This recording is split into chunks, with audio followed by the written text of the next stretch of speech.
Appilikeeshiniin kun firiidha hojjeta. Itti fayyadama jechuun afeerraa keenya.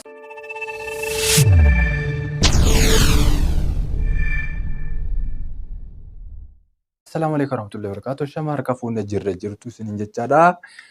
Guyyaa guyyaatti appilikeeshinii nuti lakkifnu akka isin bira gahu abdii qabna. Garuu immoo warreen irraa fayyadamee fi kan irraa hin fayyadamin itti gaafataman qabna. Warreen fedha qabdan itti fayyadamtan, warreen ammoo hin feenes ifumarraa dhiiftan waan ta'eef kun nama hin yaachisu. Mee appilikeeshiniin har'a gadhiiftu kun kan akkamii jechuun keessan mumkin ni mala. Haa ta'u immoo waliin ilaalla. YouTube seenee hogguu ilaallu hojii isaa akkami kan jiru ni ilaalla. Appilikeeshinii kana asirratti hojjechuu isaa erga battanii booda YouTube kun kan inni dalagaa. Erga dalagee booda immoo isin bakka kana dhuftanii notifiikeeshinii isaa banuudhaan keessumaa sabiskiraayib gootanii maatii chaanala kanaa ta'uudhaan hin dagatinaa isin jechaadha. Laayikiin keessan jajjabeessee yeroo hundaa'u laayik godhaa. Haa ta'u immoo tiiktookii hogguu deebinee hojjechuun isaa kana ni argitanii liivii ilaallee waliin viidiyoo kana gabaabsina. Inni sammuu isa argama kan jiru gaafii ta'uu mala. Mee akka inni itti argamuu fi eessatti akka dalaguus waliin ilaalla. Kunoo akkuma ilaalaa agartan ni argitanii dalagaa jira. If duuba deebinee immoo inni isa argamu kan jiru teelegiraama keessa garra yeroo hundaa'u teelegiraama keessa hogguu gallee teelegiraama gadaa ooluu irratti ni maxxansa waan ta'eef asirraa buufattan isinii. Bifa kanaan hogguu dhootan gara gadiitti kan jiru kana ni argatan jechuudha. Asirratti gad dhootanii bifa kanaan appilikeeshinii kana gadi buufattan.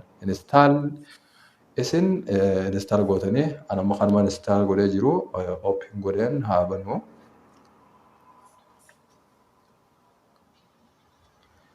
Keessoon settingii isaa dadarkaa guddaa hin qabu waan ta'eef irra dhoofnee zeenumaatu jira.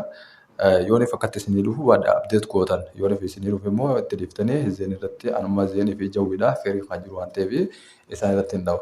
Appilikeeshiniin kun ammaan tana hin dalagu disconnected waan ta'eef jecha if duuba deebinee hojii fi hojii dhabuu isaa waliin haa ilaallu al tokko. YouTube'itti hogguu deebinee YouTube ni dalagu moo hin dalagu yeroo tokko ni ilaalla. Bifuma kanaan kunuu hin dalagu ni argitan jechaadha. Itti daballee immoo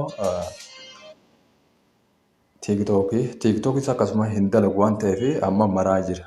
Yoon ilaalle immoo appilikeeshiniin kun hojii isaa gara itti deebinee connect hogguu goonuu disconnect irraa connect'itti haa deebifnu bifa saffisa olaanaadhaan dafee dalaga.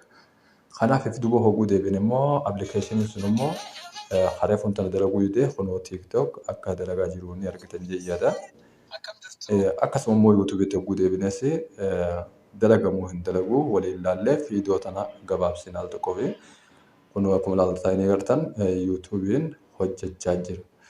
Hordoftoota kabajamoo viidiyoo tana hogguu irra fayyadamtan laayik sheer godhuudhaan jajjabeessuu hin dagatinaa jechaadha. Viidiyoo biraatiin hamma walitti deebinutti nagaan naaf tura.